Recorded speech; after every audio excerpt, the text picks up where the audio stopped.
What an exciting time to be an Indian motorcyclist. The Bharat GP is almost here, and this year was particularly riddled with many big launches like the Triumph Speed 400, the KTM 390 Duke, the Harley Davidson X440, and now aqriIia India has brought along the RS 457 to our shores.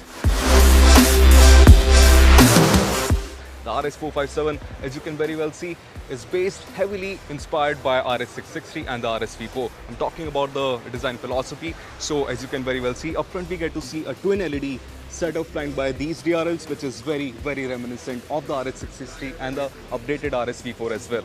As you move towards the back, this is one gorgeous looking motorcycle in person, and in a true aqriIia fashion, the fit and finish seems exemplary to say the least. Now talking about the cycle parts, in a true aqriIia fashion again, we get to see a lot of premium cycle parts here. So up front we get to see UHD fork with 120mm of travel, and at the back we get a monoshock with 130mm of travel. Both the suspension units at the front and at the back, they both get preload adjustability. And talking about the braking equipment on offer, up front we get to see a 320mm disc with 4-piston caliper, and at the back there's a 220mm disc brake.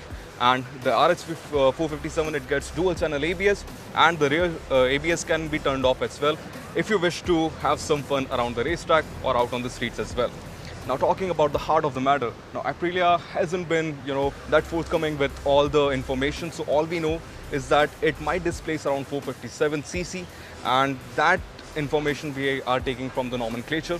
So this is a liquid-cooled twin-cylinder DOHC engine which puts down around 47 PS. Now torque figures, they still stand unknown to us, but we'll get back to you with those figures as and when we know it.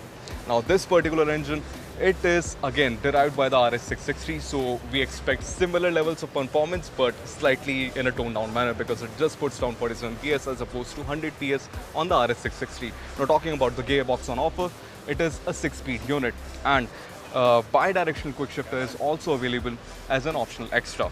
Now if you talk about the instrument cluster, it gets a 5-inch TFT instrument cluster which can be used to toggle the electronics. And talking about the electronics, again in a true aqriIia fashion, it is particularly riddled with it. So all you get is 3 ride modes to choose from: Eco, Rain and Sport, and 3 levels of traction control as well. All of these can be toggled through this 5-inch TFT screen. So you get all the basic information of the motorcycle right there on your TFT instrument cluster screen. So what we have here is your main screen, which shows your speedometer, the tachometer, or the lap timer as well, your best lap and top speed. There's 3 levels of traction control which can also be switched from this particular TFT instrument cluster. The seat height of the RS 457, although we don't know the figures yet, it seems very accessible in front of the naked eyes. Also, what I really like about this particular design, what adds to its sexiness and sleekness, is that underbelly exhaust. What hints at major localization of the aqriIia RS 457 is that it is being manufactured right here in India at aqriIia India's Baramati plant. And it gets TVS Pro Torque Extreme tires at both the ends. So up front we get to see a 110 section unit, and at the back there's a 150 section unit. And when you pan your eyes towards the rear as well, it is one gorgeous looking motorcycle. So again, in a true aqriIia fashion, they have delivered the RS 457.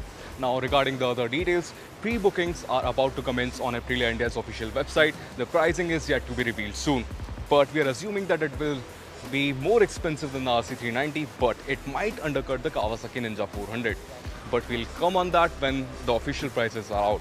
So this is all, folks. This is the RS 457 in all its glory. This is Anand Pandey from BBC Top Gear Mag India, signing off.